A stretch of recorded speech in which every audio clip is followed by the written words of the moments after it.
Assalamualaikum warahmatullahi wabarakatuh. Selamat pagi teman-teman. Kita jumpa lagi ya di titik balik perubahan. Pagi ini kita akan dipersemai oleh Bang Dani. Setelah Bang Dani absen ya, kira-kira sebulan lebih ya.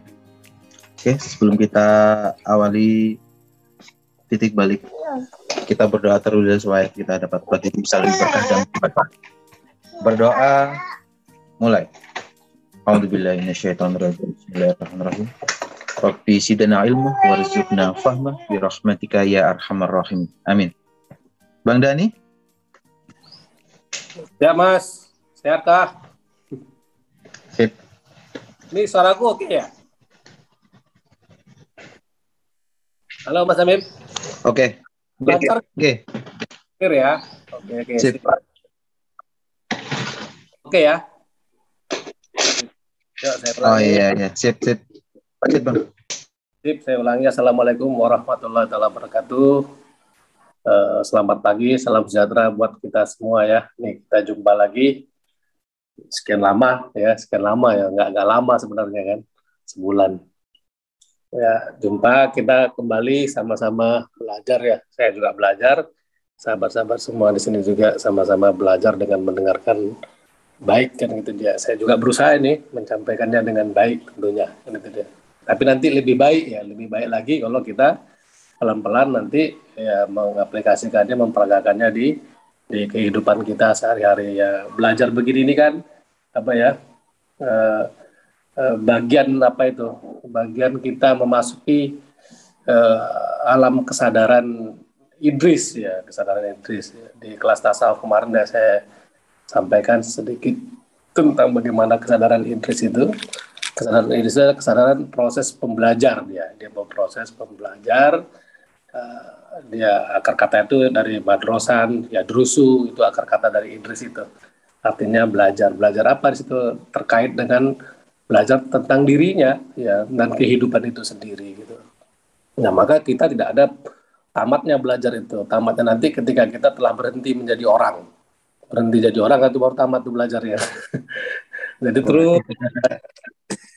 terus saja bertumbuhnya. Walau sepadi ya kita terus satu hari kita dapat 1 poin untuk bagaimana kita bisa progresi diri itu ya, bergerak dia setingkat gitu, itu udah ada keren gitu.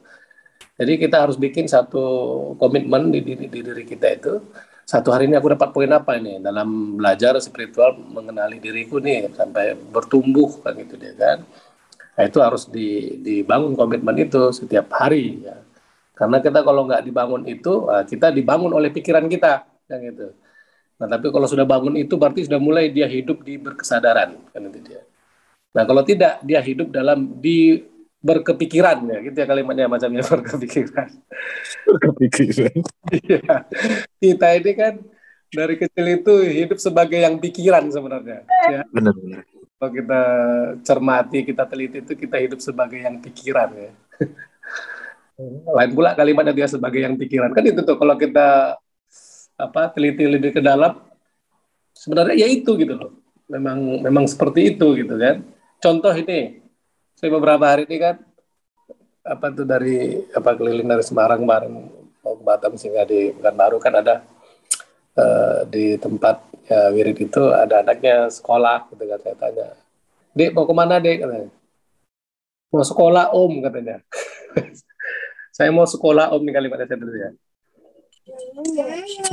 Pengalaman deh, agak lumayan bagus lah itu. Saya mau sekolah Om, katanya. Saya mau sekolah Om. Saya sedikit kontemplasi di ayat itu di apa dia nih di kata kalimat dia nih. Saya mau sekolah. Ini kan saya dulu itu. Kita semua seperti itu dulu ya nggak Mas Amin kan? Iya Bang. Waktu Mesti itu. Saya lagi sedang pergi sekolah pasti jawaban kita ini itu. Iya. Itu tanpa kita sadari kita dibawa oleh kesadaran dimensi 4 nih kan di pikiran kan. Coba telah kalimat tuh. Saya mau sekolah. Yang sekolah itu siapa sebenarnya? Ya kan? Coba diamati. Pikirannya di sekolahin. Itu seharusnya itu kan kalimatnya bukan begini. Saya mau nyokok seharusnya gini ya kalau di spiritual ya. Ini kan dimensi 4 ya. Iya. Ya. Kalau dimensi 5-nya Ini kan, saya mau Menyekolahkan pikiran. sekolahkan. Nah, ini ya. Sekolahkan pikiran. Kayak ini nih. Nah, ini baru spiritual ini. Ya kan? Ya kan, coba amat gitu. Udah terjebak kita selama ini kan. Berapa puluh tahun tuh Mas Amin? Ya seumur hidup. Saya sekarang udah umur 50 nih ya. Nah, 50 tahun saya ini digulai sama pikiran. Jangan dianggap remeh loh ini. Ya. Jadi kalimat kita itu, bahasa subjektif kita itu membawa kita ke posisi di wilayah mana kita hidup selama ini. Kan gitu kan. Nah, dirubah nanti nih, kita kasih tahu ke anak kita, jangan mau kemana nak, ajari dia, bimbing dia, tuntun dia, saya mau menyekolahkan pikiran saya Pak. Itu baru keren tuh. Wah, Itu poin besar ini Mas Amin. iya, out of the box. Nah, ini pengalaman saya. Oh iya, begitu nanti kalau hidup di berkesadaran itu, satu poin itu bertumbuh terus ya. Bertumbuh, ternyata nanti banyak momen aha-ahanya itu. Tapi kalau memang mau dilatih itu ya, mau betul-betul kita hidup dalam berkesadaran, maka dibangun komitmen itu, bila perlu pakai sholat wudhu, tobat, hajat, bangun hidup berkesadaran gitu loh. Dipakai dulu kalau masuk tarikat kan, kalau kita bawa ke tradisi kita di tasawuf itu kan, masuk tarikat itu dilazimkan melaksanakan sholat jadi 3 itu kan, di samping wajib, tambah lagi sholatnya sholat sunat wudhu dan sholat sunat taubat tambah hajat kan gitu kan. Ya kan Mas Amin masuk tarikat kan itu jadi suatu kemestian bagi kita. Tambah hajatnya itu untuk hidup berkesadaran. Gara-gara nanti dikeliru gitu. Itu sadisnya pikiran itu gitu ya. Tengok, satu kata ini saja sudah 50 tahun kita, kalau tidak kita shifting, nah kita akan berada di sini. Tapi kita merasa saja berjalan lagi suluk di jalan spiritual gini kan gitu kan. Padahal kita di jalan pikiran sebenarnya. Sadis ya itu. Saya menemukan, astagfirullah, taubat saya ini. Itu dibangun begitu itu. Nah, maka kalau tahu begini boleh dipakai yang apanya itu, yang apa yang dari spiritual siapa si Julian itu, yang Ho'oponopono itu loh Mas. Ya kan? Nah, begitu menemukan ini langsung I am sorry kan gitu, kalau dia kan dimensi 3 itu kan, I am sorry katanya kan, aduh aku menyesal ya Allah dengan paradigma ini, ya ganti paradigma ini kan gitu kan, aku menyesal. Nanti baru naik lagi ke dimensi 4, baru please forgive me kan, itu kalau mau pakai kita bawa dari sisi yang spiritual Ho'oponopono itu. Baru nanti I love you, baru thank you kan, itu kan tuh derajatnya itu kan di per dimensi itu ya. I'm sorry di dimensi 3 ya kan, dia menyesali. Ya inilah menyesali seperti ini nih. Disesali ini yang kita telah lama terjebak di medan penari ini kan gitu kan, kalau pakai bahasa istilah konsisten. Yeah. Kalau dari istilah tasawufnya ini terjebak dia dengan dimensi 4 gitu kan. Di nafsu mulhamanya itu. Gagah pula tuh bilang itu, saya mau sekolah Om. Gagah itu, yakin dan seyakin-yakinnya kokoh dia berdiri di situ posisi. Dan itu difikskan pula itu, ya kan? Udah fikskan itu kan? Bukti difikskan apa tuh? Udah sampai 50 tahun. Bahkan mungkin dalam kita belajar kelas kesadaran ini, mungkin sampai sekarang masih ini. Masih ini. Nah, itu pelan-pelan di shifting ya.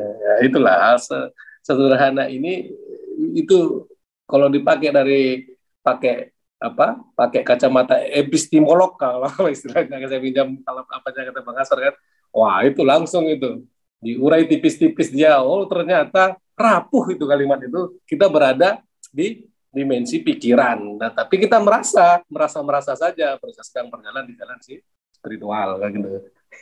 Ya.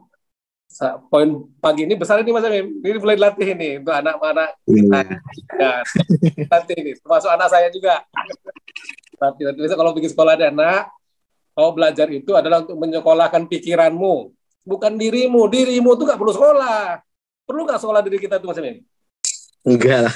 Perlu. Orang dia dari cahaya ilahi, dikutip rohku, perlu sekolah kan. Dia sudah memang esensialnya dia makhluk cerdas, makhluk cahaya, makhluk berbahagia, makhluk damai. kok perlu disekolahin? Ya itu memang kita kurang asamnya pikiran tuh di situ tuh, ya kan? Ya kalau pada di tataran dimensi 6 nanti kan dia melihat sudah kokoh. Oh, dia ini sebenarnya makhluk yang ini tuh. Dia adalah citra Tuhan itu sendiri yang dihadirkan di semesta kan itu. Dihadirkan di semesta untuk memperagakan yang dia itu esensial citra Tuhan itu sendiri gitu loh. Nah, tapi kok bagaimana bisa dia sendiri ketika ada di semesta itu malah mencari kebahagiaan, mencari kedamaian, apalagi mencari surga, mendekati Tuhan, apalagi itu mau menemukan Tuhan. Oh, keliru di situ. Ya kalau saya bilang. Iya, kebenaran terbalik. Ya, bukan salah tidak. Ini sekarang kita kan sedang belajar di berkesadaran ini kan kita itu enak melihat sudut pandang orang itu, paradigmanya itu di setiap dimensi. Jadi kita nggak nyalain, oh itu di sini dia, oh itu di sini. Tinggal nanti bagaimana kita bisa mementoringnya sampai dia nanti bisa menunjuk dirinya sendiri di peta kesadaran itu kan, di peta jiwanya itu di nafs amarah kah, lawamah kah, mulhamah kah, mutmainah kah, rodiyah, mardiyah, kamilah atau seterusnya kan itu. Tinggal dia nunjuk sendiri, oh iya di sini. Jangan kita yang bilang, oh di situ. Nah, itu kita sudah sama juga. Di polisi kesadaran itu ya. Iya, biar dia sendiri mengalami nanti seperti yang Mas Samin tulis di Facebook itu loh. Ketika nanti berada di ketinggian, di helikopter view, baru dia tahu. Oh iya, selama ini aku terjebak di situ ya. Biar ketika dia sudah bilang, oh iya terjebak, itu udah baru kita rangkulnya, naikkan lagi ke atas, pangku dia, ya kan? Terus dia menapaki. Begitu kita nanti di dimensi spiritual itu seperti itu. Jadi kalau pakai di kacamatanya dimensi 6 itu begitu. Jadi dia sadar dia bahwa dihadirkan itu untuk memperagakan. Bahkan nanti mungkin bukan saja memperagakan, bukan hanya mengalami, tapi sudah menjadi itu sendiri. Misalnya bicara cinta dia menjadi cinta itu sendiri. Bicara kasih sayang, dia kasih sayang itu sendiri. Ya bicara agama, ya agama itu di dirinya sendirilah. Kan itu. Karena itu esensial dia kan. Esensial dia adalah yang kesejatian itu yang ditiupkan dari sebagian diri Allah itu sendiri, yaitu kesadaran murni sendiri kan itu dia. Cuman karena kita ini banyak amnesianya kan, jadi ya itu tadi kembali akhirnya kita itu terjebak di dimensi bawah itu, dimensi 3, 4 itu, maka pada akhirnya kita mengalami progresif ya kan. Maka timbullah mengalami progresif itu, maka timbul kalimat-kalimat ya aku pengen mendekat ke Tuhan, pengen mencari Tuhan, pengen mencari bahagia, apalagi itu ingin sejahtera segala macam. Itu kan kalimat-kalimat yang di bawah, di non spiritual. Nanti kalau di atas itu dia terbuka dia. Oh iya ya, saya ini kan citranya dia, gitu kan. Kalau ada tuh hadis dari Abu Saibah itu cukup populer ya, sering dilantunkan sama nenek guru saya itu. Innallaha khalaqa Adama ala suratihi. Pernah nggak Mas Samin dengar itu? Belum. Tasawuf itu familiar itu hadis itu. Keren itu. Artinya apa? Ya tadi itu bahwa kita ini adalah citra Tuhan itu sendiri. Aku ciptakan Adam itu, suratihi itu kan proyeksi diriku, itu maksudnya bahasa kerennya itu.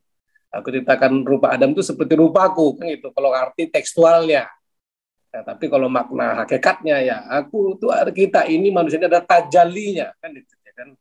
Nah, jadi citra dia sendiri. Kalau kita memang citranya, tapi kenapa banyak itu kemarin ada saya lihat di grupnya Rumah PC itu ya, yang di share itu yang merusak hutan tuh loh. Nah, iya.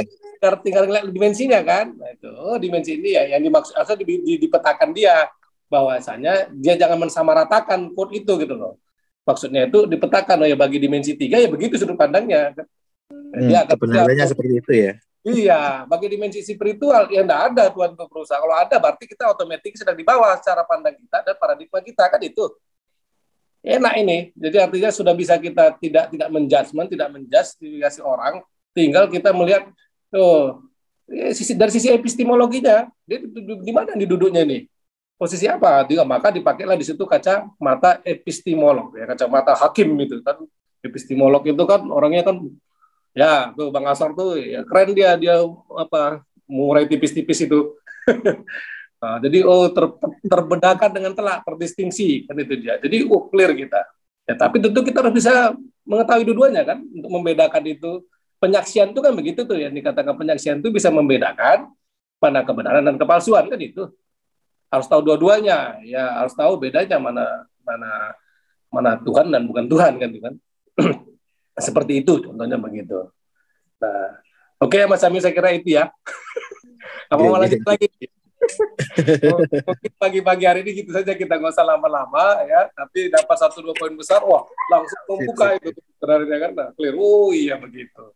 Nah, jadi kembali saya sampaikan tadi, jadi yang manusia dimensi-dimensi spiritual itu ya apa di dimensi 5 ke atas itu ya, terutama di 6 ke atas lah ya.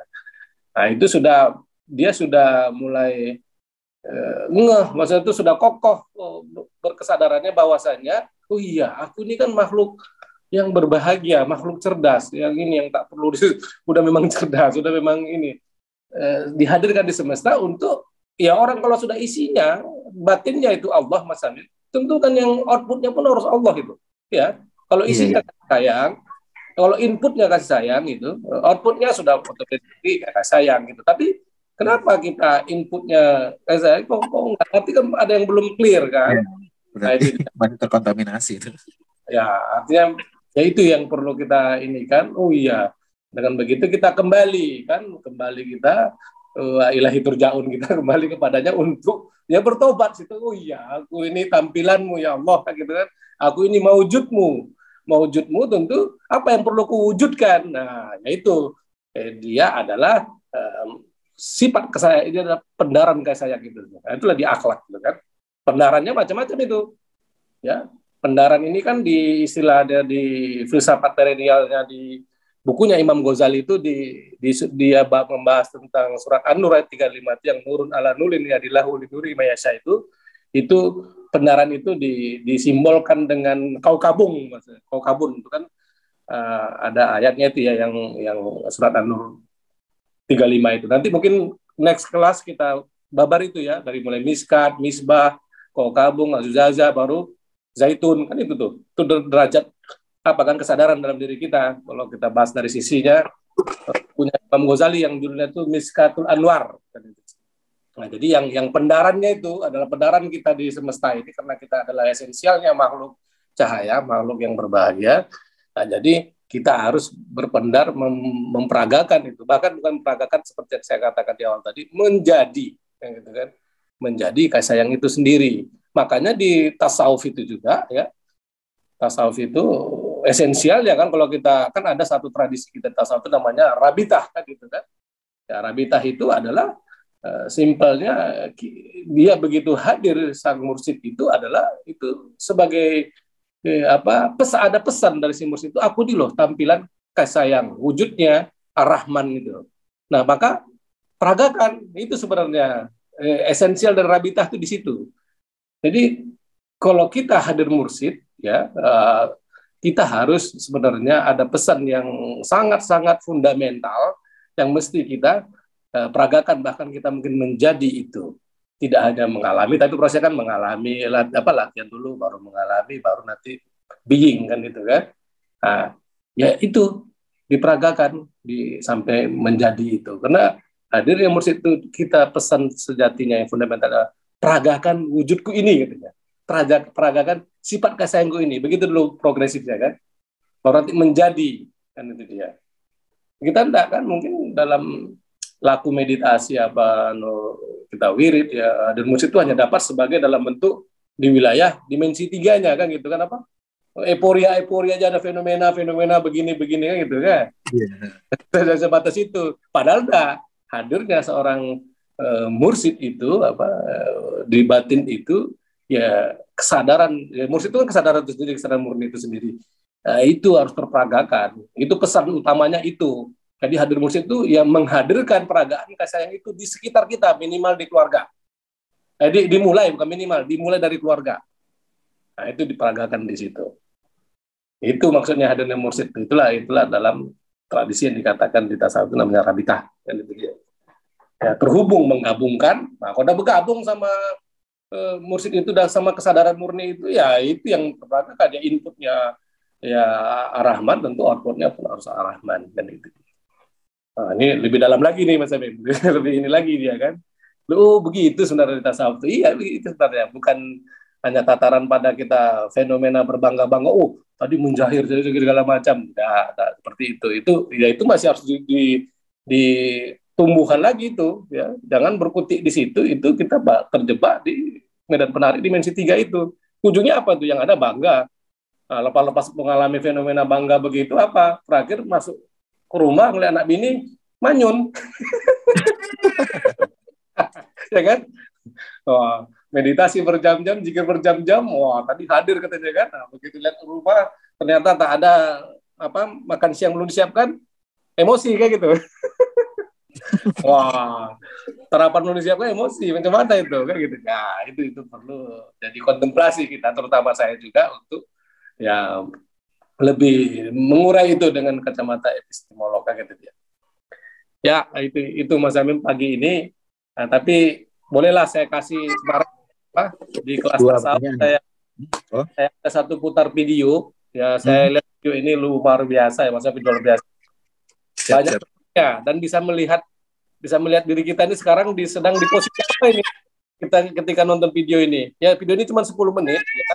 Ini video tentang life after life ya, kehidupan setelah kehidupan. Itu di dimensi 6 nanti begitu ya, tak ada kematian kan ya, lihat tuh hidup setelah kehidupan ini. Nanti bagi dimensi 3 ya hidup setelah mati ya. Dimensi 3. Kalau dimensi 6 tuh melihat hidup setelah hidup lagi. Kita ini kan sekarang kan kalau bagi dimensi 3 kita ini kan melihat belajar hidup akan menuju mati kan gitu kan. Belajar hidup sebelum mati kan, itu kan yang mutu anta qobla mutu kan gitu. Nanti dimensi naik lagi itu enggak begitu kalimatnya nanti. Jadi belajar hidup sebelum kematian fisik. Jadi kita ini kan belum sebenarnya, kita hidup masih di ranah tubuh kan gitu kan, di dimensi 3. Jadi kita mengenali diri kita ini melalui tubuh, panca indera gitu. Bahkan melalui orang lain kan itu tuh. Kalau kita pakai, saya pinjam apanya Bang Aswar itu. Baru nanti yang ketiga itu dia mengenal dirinya lewat dirinya sendiri yang es besar itu kan, yang kesadaran murni itu sendiri. Nah, jadi kita itu masih di situ ya, masih di situ, tapi kita kan progres terus ya. Baru nanti belajar melihat hidup itu setelah kehidupan lagi gitu. Jadi belajar hidup setelah kehidupan lagi terus. Jadi derajatnya begitu ya. Dari belajar hidup matikanlah dirimu sebelum engkau dimatikan, baru naik lagi nanti belajar hidup di kala mati atau belajar hidup sebelum mati, kan itu kan. Baru nanti di tertinggi lagi itu menyaksikan kehidupan itu setelah kehidupan. Tidak ada kematian lagi, tidak ada kata-kata mati di situ. Karena mati itu hanya berlaku pada si fisik. Karena itu bukan mati juga, itu hanya kembali ke unsur-unsur zat-zat kimiawinya kan itu dia. Nah, dan nggak ada kematian. Tapi yang dimensi 3 ya begitu, jangan dibabar sama ya. Maksudnya itu langsung diponis, wah enggak. Salah ini, nggak mati ini. Iya. Kan ada yang mati itu kan tubuh saja. Bagi yang dikubur itu justru kita itu yang abstrak katanya. Nah, bagi kita yang merasa hidup di situ kan itu yang mati kan gitu. Itu kan beda posisi aja sebenarnya. Ya kan? Nah, tapi pada tataran spiritual enggak ada lagi kata mati itu yang di dimensi 6. Kata yang ada itu adalah melihat hidup itu setelah kehidupan ya saat ini kan ada kehidupan terus tuh. Hidup ini kan circle ya, bukan linear. Ya. Kalau linear kan cara berpikirnya nanti hidup, maksudnya kan baru nanti mati. Nah mati nanti di sidang padang mahsyar ya kan. Baru nanti masuk surga dihukum dia, dijatuhin hukuman apakah masuk neraka masuk surga gitu yang linear kan. Ya, betul. Nah itu enggak salah, itu kita lihat dari posisi mana dia melihat tentang kehidupan ini berlangsung dalam ruang waktu kan gitu dia. Nah, kalau bagi spiritual, hidup itu circle. Dia dari sini, kembali begini dia. Nah, ini dia. Nah, kembali begini. Kalau linear itu kan enggak gini dia. Nih, dia gini kan. Nah, menuju ke sini. Kalau yang spiritual itu sini. Ini yang linear ya kan. Ini yang duniawi, cara pandang duniawinya. Nah, ini cara pandang yang ukhrawinya begini. Nah, ini dia. Jadi linear. Makanya, wal awalu wal akhiru. Kan itu dia. Kan itu dia tuh, dari awalnya dari dia nih nanti kembali lagi ke dia gitu, kembali lagi ke sejati lagi tuh, kan itu dia, bukan dari sini ke sini. Jadi seperti apa ya linear lah kan gitu dia. Nah yang spiritual tuh dari kita dari asalnya ini kan, dari Allah itu dia kembali lagi sini. Ini namanya akhirat ya, yang dikatakan akhirat itu bukan akhirat itu Ya, nanti kita nggak menjudgment itu ini ya. Kita hanya lihat pada dimensi mana dia berpikir, kan itu dia. Oh, akhirat itu bagi dia yang orang yang di dimensi tiga. Tiga itu ya nanti di sana kan gitu kan. Ya kita tidak salahin itu hanya di posisi cara dia berpikir saja. Nah, kalau spiritual enggak, dia gitu dia dari awal dan akhir itu ya dia. Ya Allah itu sendiri awal akhir itu dia sendiri. Ya awalnya dia, baliknya pun akhirnya pun dia, itu dia. Maka di spiritual itu ya akhirnya ya sekarang saat ini di sini gitu loh. Nggak ada past, nggak ada future. Sekarang saat ini di sini, maka itu terkait dengan nafas kan itu dia. Maka nafas ini salah satu yang perlu kita kita terus ziarahi karena itu membawa kita ke ranah spiritual ini. Ya, oke, video ini Mas Amim di kelas tasawuf sudah ya. Mungkin nanti akan ada tambahan yang setiap kelas itu kan ada aja poin-poin itu. Meski saya kemarin bahas di tasawuf dengan video yang sama, nanti bisa dapat poin baru juga yang kalau saya ulas sekarang ini ya kita tidak tahu ya. Nanti kita lihat saja apa yang muncul kan gitu kan. Nah, jadi video ini silakan ya. Ini videonya life after life. Ya, 10 menit simple tapi di situ kita bisa ngecek diri kita nih. Gitu, nonton video ini kita di mana nih gitu ya. Nah, sementara udah bertahun-tahun nih bertarikat, bertahun-tahun kalau spiritual gitu. Nanti ketahuan. Oke ya, saya putar ya. Silakan disimak, Mas. Ya. Selamat menyaksikan, teman-teman. Ya.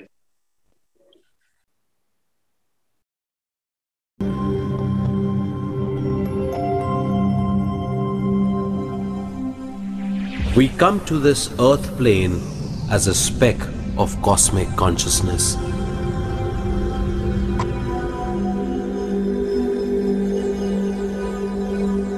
While coming from the source, we come with etheric body as a structure of the self. We come to this earth plane to have unique experiences. For our experiences, we select the womb, we select the parents, environment, and situations. The whole design of life is known to the self. After selecting the mother, speck of consciousness enters the mother's womb. After consciousness enters the mother's womb, the fetus gets life.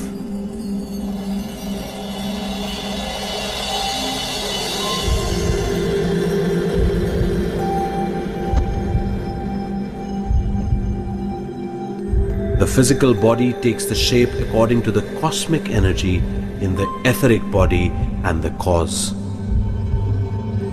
Consciousness will be traveling frequently to the source till it takes its first breath. After coming out of the mother's womb, it takes its first external breath. This is known as birth.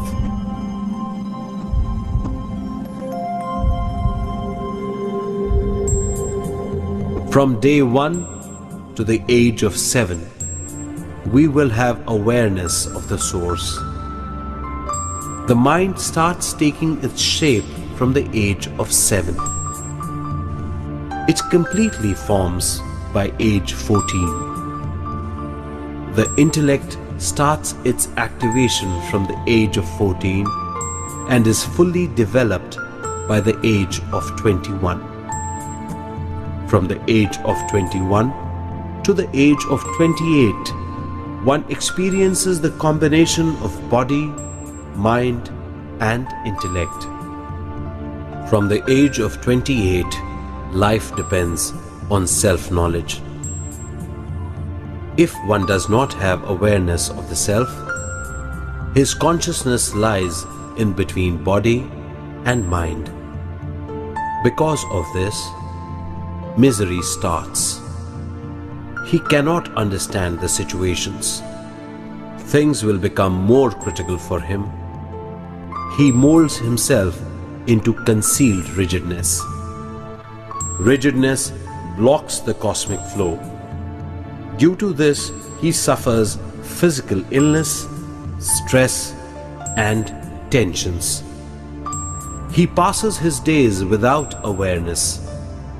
He cannot understand the very purpose of his life. He passes from childhood days to youth, then to old age, and finally passes away from this earth plane without completing the purpose of coming to the earth plane. This is what we call death.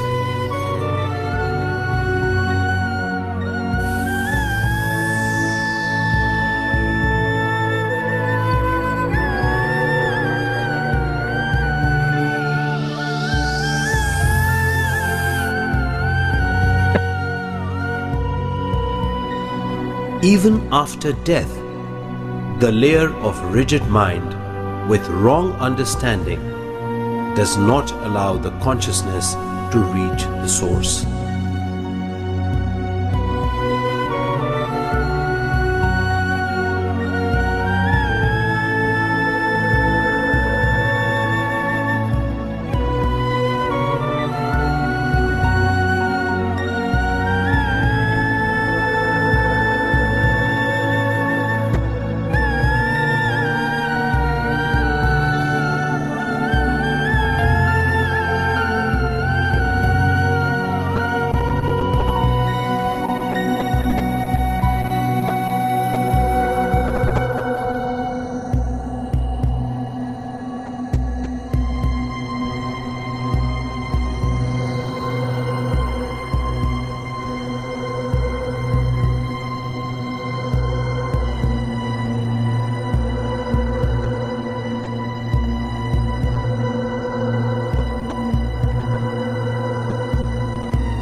Because of the wrong understanding, he creates his own hell and heaven and stays as a lower astral being.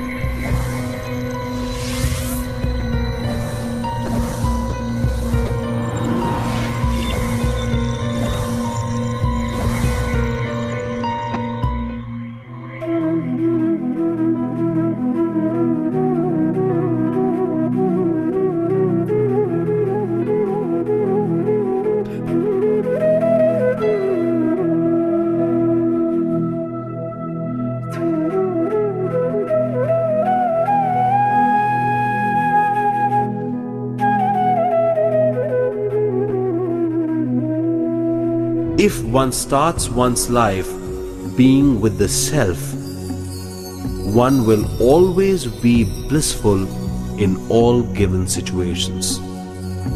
Even after death, one won't be in the lower frequencies. One will go back to the source.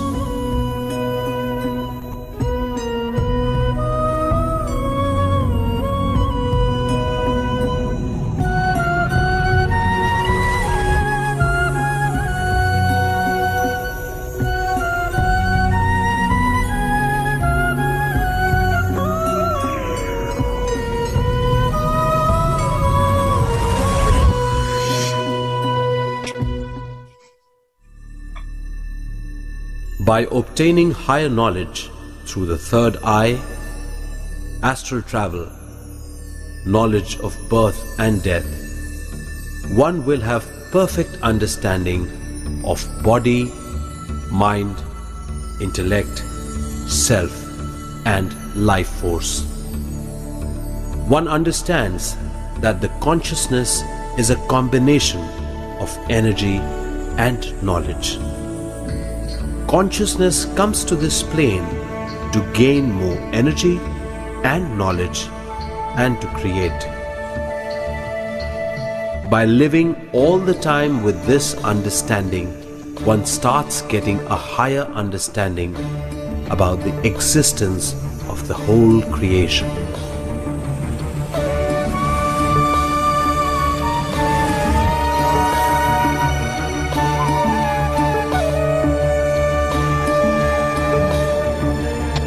With this understanding, one will become a miraculous creator.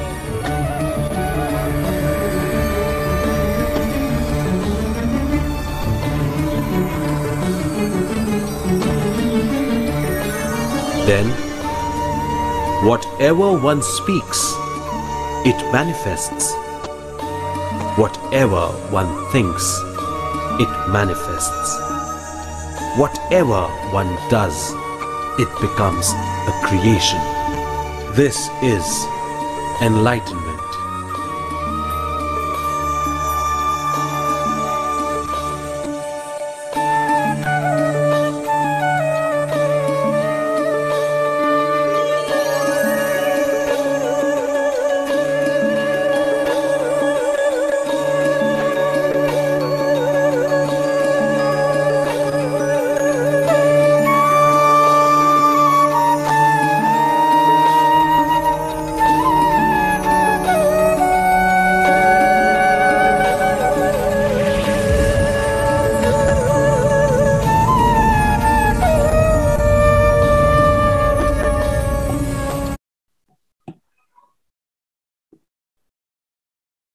Oke, Mas Amim, gimana?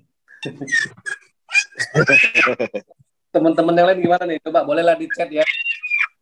Siapa Silakan rasanya? teman-teman tanggapannya setelah menyimak Apa video tadi. jujur ya, jujur dari batinnya, apa serem kah, apa menambah ininya kah, dapat poin kah, atau ketakutan kah, atau mulai bertobat kah, atau ya normal saja, biasa-biasa saja kayak gitu kan. Nah, coba dikasih membawa jiwanya ya, maksudnya itu komennya itu yang jujur, jangan apa. Tadi kan ada rasa tuh, pasti muncul rasa di batin kita nonton itu kan, itu ada dapat rasanya itu membawa kita, apakah rasa fear and desire kan, itu kan base-nya energi di dimensi 3 kan ya, ketakutan segala macam itu. Nah, apa di dimensi 4, di dimensi spiritual, silakan ditulis saja ya. Jujur saja, kita tidak ada menjudgment benar salah, tidak ya. Kita belajar spiritual ini tetap melihat itu sebagai sebuah evolusi kesadaran, sebagai progresif dirinya kan gitu.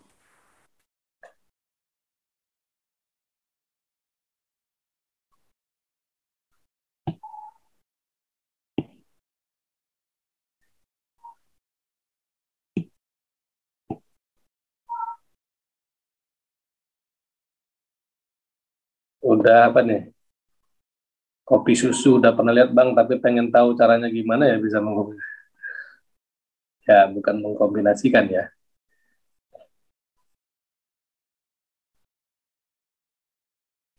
Ya, saya lebih mau melihat ke diri kita gitu. Begitu lihat video itu langsung kita lihat diri kita. Kalau kita cek rasa di batin kita, itu yang saya mau tahu gitu. Yang mau saya bukan melihat sebagai sebuah ilmunya, oh nanti begini, enggak. Saya mau lihat keperasaan kita saat nonton itu gitu. Kita mau melihat kepekaan lah, kepekaan, kesensitifan kita terhadap rasa itu sendiri. Karena kan nanti kita ya, semua terkait dengan energi itu, rasa itu di batin kita kan. Ya, kalau seperti ini Bang, keren Bang, ini Bang, nah, itu belum ya. Maksudnya itu apa yang tergambar di batin kita itu. Kalau masih lihat, oh itu keren malah biasa, itu masih di eksternal ya. So, kita belajar kesadaran tuh atensinya kasih ke diri. Merinding ya. Ya merinding ini pun nanti di ini juga ya. Merinding apa motif yang bikin merinding itu apanya gitu loh. Kan bisa diurai lagi nanti itu.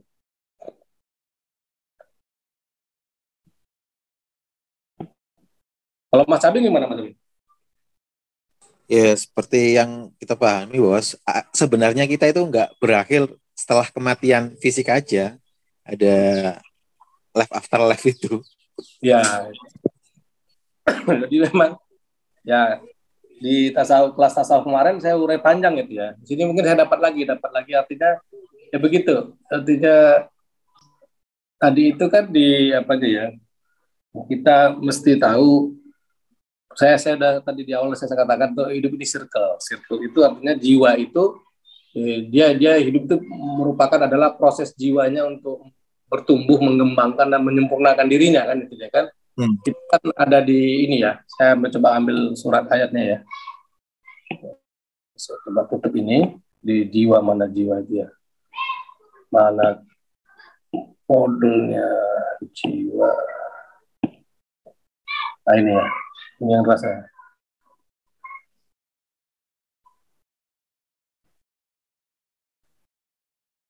Nah ini, ya kan? Ini kan jiwa itu kan di surat As-Sam ayat 7 sampai 9 ya, demi jiwa serta penyempurnaannya, kan itu dia kan? Ya bukan ciptaan ya. Maka dia mengilhamkan kepada jiwa itu jalan fujuroha wa taqwa, itu apa ya, sifat baiknya kan gitu. Sungguh beruntung orang yang mensucikan jiwanya, nih tazkiyatun nafs ya. Harus saya ganti dulu.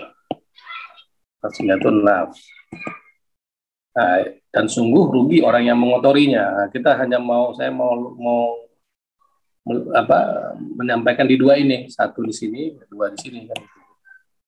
Jadi proses jiwa itu bertumbuh itu ya kita melihat di dua ini gitu. Apakah kita di posisi tazkiyatun nafs sekarang atau malah kita menambah beban karma, kan itu dia ya. Kalau kita mengotorinya artinya kita kan menambah beban karma kita tuh untuk kehidupan berikutnya kan. Nah, padahal kita tidak diutus ke semesta ini untuk melunasi utang karma kita, kan gitu dia kan. Perwujudan kita ini adalah karena karma itu sendiri ya. Mas Cabim ada di Jawa Timur, saya ada di Batam begini, bentuk wajahnya semua itu perwujudan karma. Jadi energi karma itu yang membawa kita seperti ini sekarang ini. Maka itu perlu dibayar lunas, diselesaikan. Di mana? Di kehidupan ini. Maka karma itu harus masuk ke wadahnya. Makanya ada pembahasan reinkarnasi kan. Itu kan kalau bahasa teologi itu kebangkitan. Dibangkitkan, lahir kembali, karnis itu kan daging, masuk kembali ke daging ya. Daging itu bisa jadi manusia kita ini, bisa jadi hewan gitu. Ya. Nah, tergantung beban karmanya. Kalau beban karmanya, kalau dia di nafas amarahnya terus menumpuk aja bikin nafas amarah, ya bisa jadi tidak hidup jadi kera atau babi. Ada di Al-Quran, nanti kita bahas ya di kelas berikutnya, ada kita bahas khusus reinkarnasi ya. Tapi nggak tahu ya, itu kan perlu berapa sesi ya gitu kan. Nah, karma aja itu berapa sesi. Nanti kelas berikutnya di tasawuf saya mau bahas full karma kan itu kan, dari sisi Al-Qurannya kan gitu. Nanti kita bawa ayatnya kan gitu kan. Jadi seru nanti itu. Jadi kita datang ke semesta ini, terutama kita hadir di keluarga kita ini adalah melunasi utang karma. Saya sama istri saya, sama anak saya, itu ada utang karma. Kita melihat itu sebagai, ya dulu kita berseteru di sana, ada yang belum selesai. Unfinished business kita ada sama anak dan istri kita. Juga mungkin sama tetangga. Mas Amin saja bisa jadi aja kadang-kadang dimarahin orang tanpa sebab. Ya kan? Orang itu benci saya tanpa sebab, kenal pun tidak. Kan? Yeah. Nah, itu dia. Itu kita nggak bingung dengan konsep karma. Oh iya, ternyata dulu saya juga pernah memarahi dia di kehidupan past life atau di kehidupan sebelumnya. Nanti dia. Itu jadi reinkarnasi itu tidak lagi kita kaitkan dengan agama, tapi itu sudah menjadi hukum semesta kan. Ini nggak kita bicara ke sana, itu sudah jadi fakta kan. Bahkan sekarang di hipnosis itu kan orang bisa time travel dengan apa, pas regresi dengan past life kan, bisa ketahui dia 100 tahun yang lalu dia seperti ini kan, itu dia. Itu satu bukti ya bahwanya ya kita itu kehidupan itu circle itu dia. Dan itu diterangkan di ayat itu ya. Ada ayatnya ya. Nah, saya kutip sendiri ya, kutip sendiri. Saya lihatkan ya nanti kembali lagi. Saya buka yang di reinkarnasi ini. Oh, bukan di sini. Ini. Mana itu ya? Mana itu ayatnya itu? Nah, ini loh Mas Amim. Ya. Yeah. Saya bacakan Mas Amim ya. Bagaimana kamu ingkar kepada Allah padahal kamu tadinya mati. Ya, pertama dia satu ya. Baru dihidupkan lagi, ini dua. Ya kan? Baru kemudian dimatikan lagi nih, ketiga. Ya kan? Baru nanti kepadanya lah kamu dikembalikan. Ini terakhir. Kalau proses siklus ini mati hidup udah selesai. Utang karma udah lunas. Baru nanti dia kembali kepadanya, ya menyatu, energinya sudah. Ya tadi itulah ego dilarutkan ke keilahian tadi itu kalau kita bicara peta kesadaran. Nanti sampai kan jiwa itu kan terbagi dua kelompok ya, jiwa ada energi yang rendah dan energi yang kuat dan lemah lah gitu, atau energi lapang dan sempit kan gitu. Nah, jiwa yang rendah itu ya dia akan mengalami siklus begini, hidup mati terus sampai dia ini nanti menjadi dewasa. Dewasa itu artinya dia sudah nanti kualitas jiwanya sudah setara dengan kesadaran murni itu sendiri kan gitu dia. Nah, itu yang kembali, maka sejenis yang kembali kepada yang sejenis menarik yang sejenis. Nah, itu saya sering dengar apa dari nenek guru saya itu, ya sejenis yang boleh masuk dengan yang sejenis, itu kata nenek guru saya itu. Ya, jadi Dan sejenis juga yang menarik sejenis kan gitu. Nah, menyamakan frekuensi mentazkiyatun nafs tadi itu, yang berbahagialah orang yang mensucikan jiwanya, mentazkiyatun nafs jiwanya itu artinya mensejeniskan dirinya dengan Tuhan itu sendiri. Ya, gimana tuh Bang caranya? Ya udah saya bahas kan di kelas terdahulu, bahwasanya kalau Allah itu Maha Pengasih, ya kita jadi pengasihnya. Kita sebagai ambasadornya untuk pengasih itu. Kita yang memperagakan, maka kita menjadi pengasih itu. Begitu kan? Allah itu Maha memberi, ya kita memberi, bukan menunggu dari yang lain agar kita diberi. Bukan, itu dualitas banget kan. Nah, kita yang memberi, ya Allah berikan rezeki, ya kita berilah.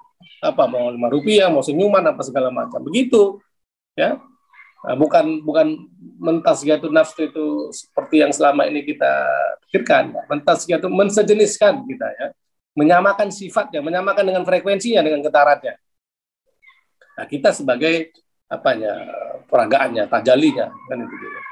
Nanti dia mati hidup baru, terakhir nanti kalau sudah lunas baru kembali. Kalau enggak, ya dihidupkan lagi. Makanya ketika kita meninggal itu kan dibilang itu kan, ini si Polat ini meninggal, kalau ada hutang-hutangnya, kita kan begitu dibilang hutang kan teringat duit ya Mas Amim ya? Pastinya. Nah, itu pikiran yang dimensi 34 itu. Nah, kalau orang yang spiritual, hutang itu apa? Hutang kemarahan, kebencian, apalagi? Oh, banyak itu yang kita jalani sekarang di semesta, berinteraksi sama anak istri, sama tetangga, sosial. Nah, hutang-hutang kebencian, kemarahan ini yang dikelirkan, ini yang lebih besar. Di samping yang hutang-hutang tadi itu ya, orang lain itu. Nah, tapi hutang-hutang kemarahan, kebencian, permusuhan itu, itu harus dikelirkan itu. Nah, seperti sekarang, kita di berapa orang di Zoom ini? 180 lebih ya, nah, termasuk saya dan Mas Amim. Ini kita kembali 00 Mas Amim ya. Insyaallah. Ya 00 kita ya. Kita ini kan reunian ini secara jiwa. Dulu kita pernah hidup di kehidupan sebelumnya, nggak tahu di berapa ratus tahun yang lalu. Kita ini kan ratusan kali reinkarnasi, gitu kan. Nah, jadi ini kita reunian secara jiwa. Maka saya semua sini minta maaf ini 00 kita jangan tambah lagi kan gitu kan. Nah, casingnya saja berbeda ini. Jiwanya kita sudah pernah ketemu di kehidupan di past life. Kan itu dia. Nah, kalau memahami konsep ini, ya itu, maka para spiritual itu tidak bisa lagi dia berpikiran untuk menyalahkan luar dirinya. Karena ini, kan ada cerita juga ya, saya lihat di kisahnya, di film itu. Dia ini satu kamar, beberapa orang. Nah, kamar itu di rumah itu kembalikan terus. Ada satu wanita ini, tidak pernah diambil dia barang dia. Yang lainnya itu diambil. Nah, dia ini tidak diambil. Dia bertanya, kenapa kok saya nggak diambil? Nah, sementara kawan-kawannya ini mengalami kemalingan terus kan gitu kan di rumah itu, rumah kos-kosan ya, gitu kan. Nah itu ternyata dia banyak menanamkan karma baik dulunya kan itu kan. Ya karma itu perbuatan ya, sebenarnya tidak dikatakan baik buruk juga ya, karma itu perbuatan ya, perbuatan yang kita ya dihukum kausalitas ya, apa yang kita tabur ya kita tuai sekarang, apa yang kita tanam dulu ya kita tuai sekarang. Ya tanam jagung kita akan menuainya kan itu kan. Nah, jadi apa yang kita tanam di kehidupan sebelumnya kita akan tuai sekarang gitu. Nah, itu akhirnya si perempuan itu karena dia dulu di kehidupan sebelumnya dia banyak menanam karma-karma yang baik, itu dia tidak kena. Orang ini dulu di kehidupan sebelumnya dia suka mencuri, ngapain orang kan gitu. Akhirnya dia mengalami itu gitu. Jadi dengan konsep karma itu kita memahami dengan jelas, ini yang apa yang saya perbuat dulu, yang kita tanam dulu, yang kita tabur dulu, karena kita tuai. Enggak lagi menyalahin Tuhan di situ, udah ada. Loh, kita akan diciptakan awal itu dulu, ya ini jailun fil ardi khalifah kan gitu kan. Nah, tapi karena kita dikasih kehendak bebas itu, maka kita melakukan banyak pilihan-pilihan yang salah. Akhirnya itulah yang membuat hutang karma kita, maka kita harus hidup menyelesaikan itu kan itu. Maka ada yang hidupnya ratusan kali direinkarnasi segala macam kan itu kan. Nah, itu perlu didikan. Maka siklus itu circle kan itu dia nanti. Nah, semua karena kita punya hutang di dunia, di kehidupan, maka dihidupan lagi itu dikasih wadahnya fisik ini. Fisiknya membawa data karma. Ya. Itu tersimpan di di dalam ilmu kedokteran itu di ginel plan namanya. Di DNA juga kan itu kan. Nah, tersimpan di situ. Jadi tubuh kita ini membawa data-data karma kita. Maka kalau Bapak Anda guru saya bilang gitu ya, nah, sejak kapan kau bersetan? Katanya, sejak lahir. Itulah dia kan. Artinya kita membawa rekaman data yang di kehidupan sebelumnya. Tapi bukan berarti kita ini belajar spiritual harus masuk ke past life gitu ya. Itu kan sekedar informasi saja. Nah, kesalahan kita banyak nanti gitu kan. Kita masuk ke sana sibuk di sana, orang itu berlapis-lapis itu. Nggak ada selesai-selesai dia tuh kalau kita masuk ke past life. Ya, dulu dia anak raja, dulu dia pendeta, dulu biksu, dulu dia seorang spiritualis. Nah, bukan, itu sekedar informasi kita ketahui, oh iya ternyata kita itu sudah dihidupkan berulang kali, beratus-ratus kali, bahkan beribu-ribu kali. Kan itu dia. Nah, sekarang kita pahami adalah, oh ya, saya hadir di semesta ini untuk menjalani karma dan melunasinya. Jangan nambah beban karma lagi. Nanti, wah, kita putus sekarang. Ya, jadi minimal di keluarga itulah yang kita dihadirkan sama anak saya, istri saya, itu saya punya utang karma sama mereka. Maka cara membalasnya gimana? Dengan kasih sayang. Nah, karena ingat kembali lagi tadi, kita wujud kasih sayang kan, kita makhluk ya. Tadi itu yang bahagia, yang damai, ya, balas tentang karma dengan. Misalnya kita dimarahin orang, oh langsung, oh iya, diterima dulu.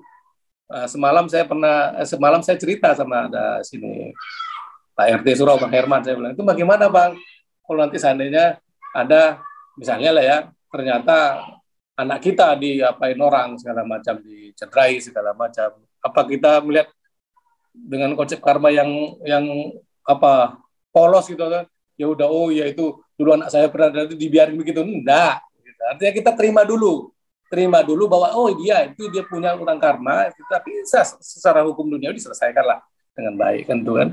Misalnya juga ada kita dicuri orang rumah kita, ya dilihat pandangan pertama itu pakai pandangan spiritual itu dari konsep karma. Oh iya, dulu saya pernah di kehidupan sebelumnya melakukan ini, ya baru ya itu selesaikan, ya dilaporin polisi segala macam, ya silakan, kan itu dia. Bukan menafsirkannya tidak ada upaya, jangan salah lagi ya. Ada upaya yang kita lakukan sesuai dengan keadaan hukum kita berada di negara mana, kan itu dia. Nah, jadi ini kembali ke ini, siklus hidup itu begitu. Nah, bukan nanti meninggal baru menunggu, baru dikumpulkan pada masa, baru apain. Wah, itu kasihan itu yang dari ribuan tahun nenek moyang kita meninggal lama, dia menunggu di kuburan tuh. Ya Mas Amim. Ya, ini sekedar apa ya, sekedar sounding saja untuk itu. Saya kira itu ya Mas Amim ya. Videonya saya kira nggak sempat saya urai banyak, ini sudah 1 jam ya, cukup ya, nanti di next class lah.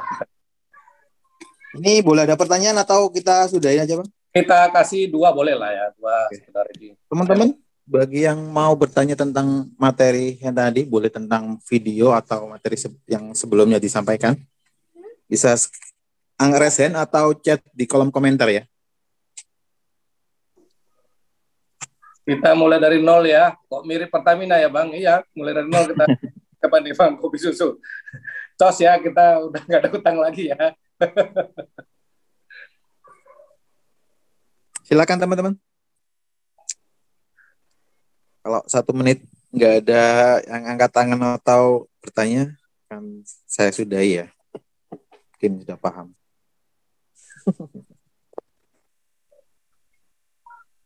Wah, ini fan sudah 198 yang hadir pagi ini. Kita tunggulah 2 menit lagi Mas Amim kan. Siapa tahu ini kan. Woi, ini Bang Sugianto. Wait. Nah, gimana tuh Bang Sugianto-nya tuh?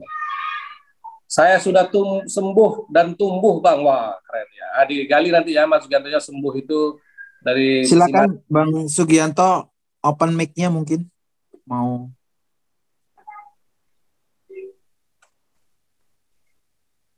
Ya, apakah dejavu itu sebagai salah satu tanda? Iya. Dulu pernah jiwanya ada di sana. Iya, Bang. Ya, silakan Mas Sugianto. Waalaikumsalam warahmatullahi wabarakatuh. Ya, Bang, aku mau tanya, Bang.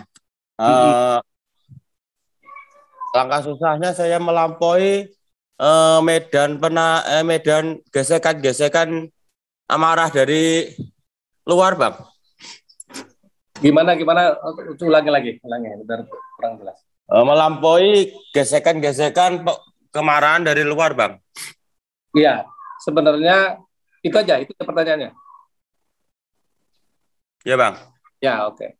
Jadi kalimatnya itu Mas Sugianto diperbaiki, bukan kemarahan dari luar. Enggak, sebenarnya itu yang datang sama kita itu adalah tadi kan saya singgung tuh karma itu adalah dulu pernah kita punya hutang sama dia gitu loh, hutang karma yang mungkin kemarahan.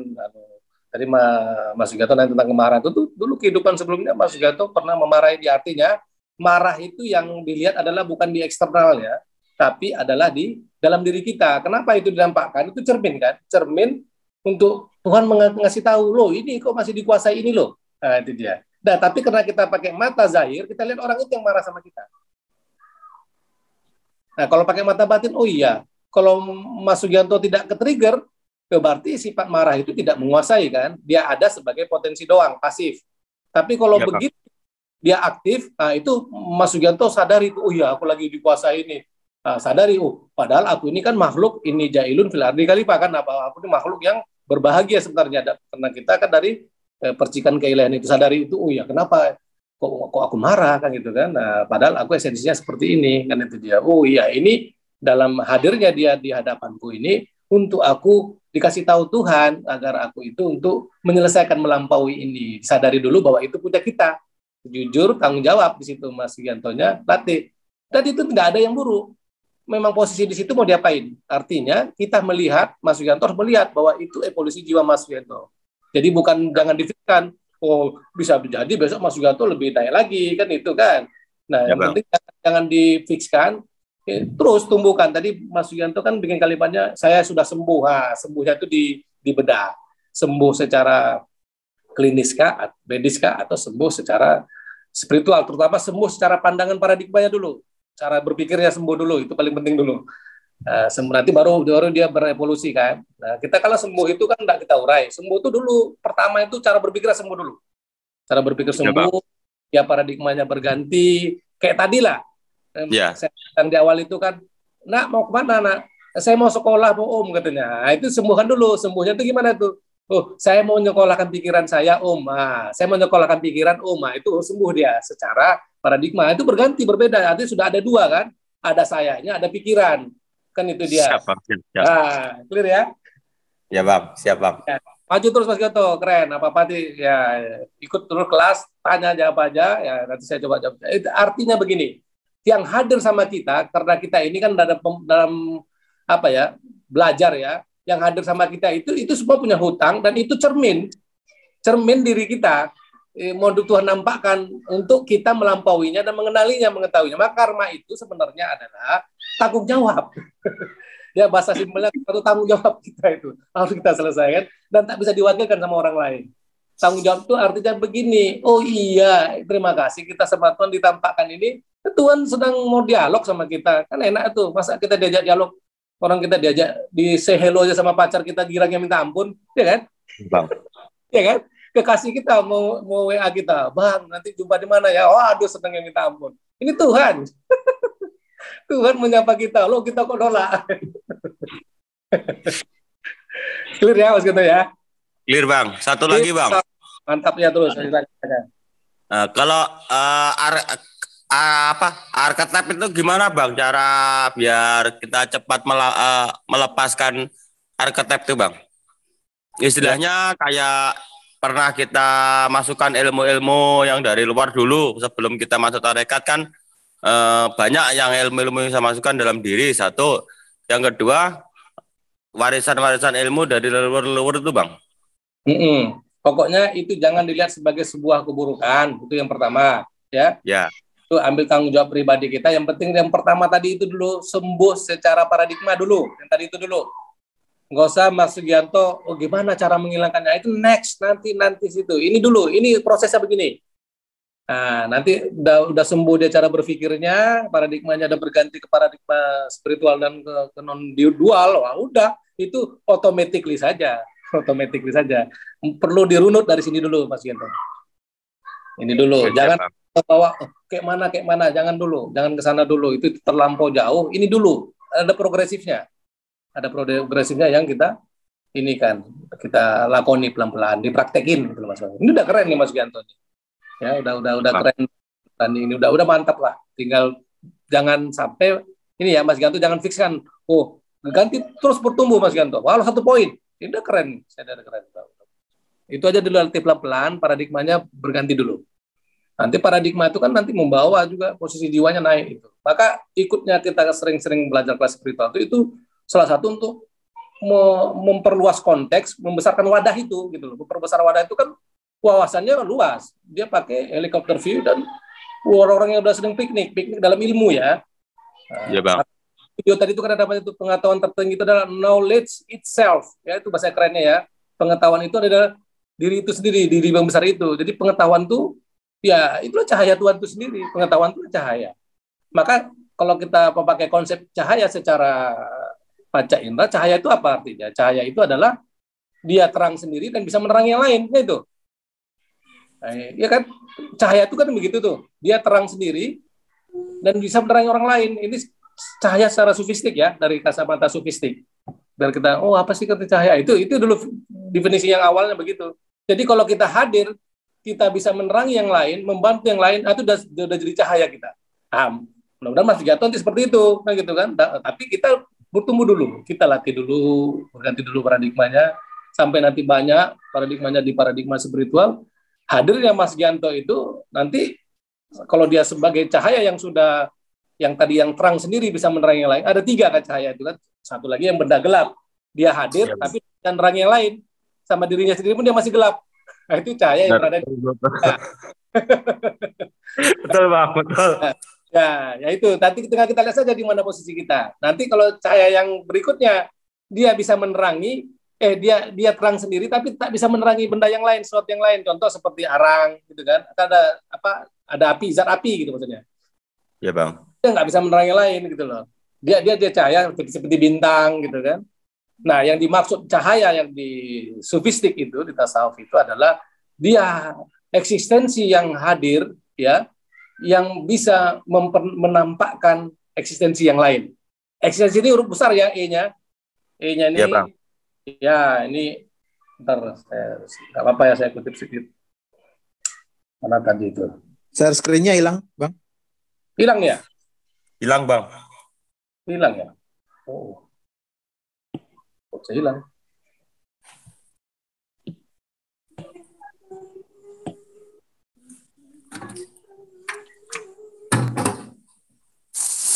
Oke. Oke, Mas Awe. Oke, Bang. Siap, Bang. Ya. Tadi itu yang cahaya di sufistik itu eksistensi yang hadir dengan sendirinya dan bisa menampakkan eksistensi yang lain. Nah, E-nya di sini mana ya? E dalam bentuk kapital ya, E besar, E besar. Eksistensi yang hadir dengan sendirinya kan ya, menampakkan